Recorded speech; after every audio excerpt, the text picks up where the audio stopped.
આપણા શાસ્ત્રમાં કેડિયારું પૂરવાનો અનેરો મહિમા રહેલ છે।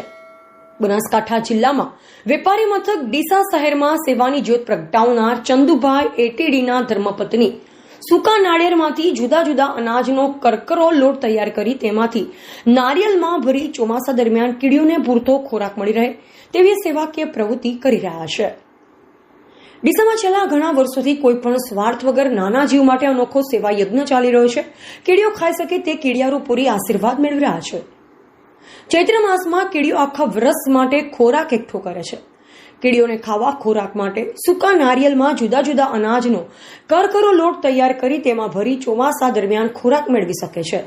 ચૈત્ર માસમાં કીડીઓને કીડિયારું પૂરવા માટેનો ખૂબ જ ઉત્તમ મહિનો છે, માટે આ મહિનામાં આપ પણ આ પુણ્યનું કાર્ય કરી શકો છો।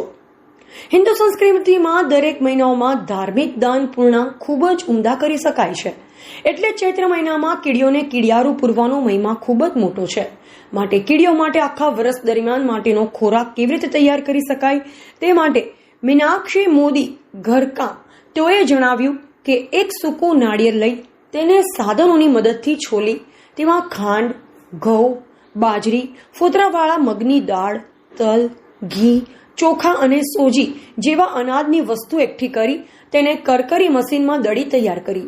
આ છોલેલા સૂકા નાળિયેરમાંની ઉપર એક નાનું સરખું કાણું પાડી તેમાં કોઈ પણ સાધનની મદદથી તેમાં દબાઈ આ અનાજની વસ્તુઓ ભરી નાખવાની અને આપણે જ્યાં બગીચો, શેરીઓ, ઝાડની નીચે અથવા જ્યાં કીડીઓ વધારે દેખાય ત્યાં ખાડો ખોદી બનાવેલા નાળિયેરને દાટી દેવાનું અને પછી તેના ઉપર આજુબાજુ કરકરો બનાવેલા અનાજનો ખોરાક આજુબાજુ ભભરાવી દેવાનો, જેથી પોતાનો ખોરાક સૂંઘી મેળવી શકે છે।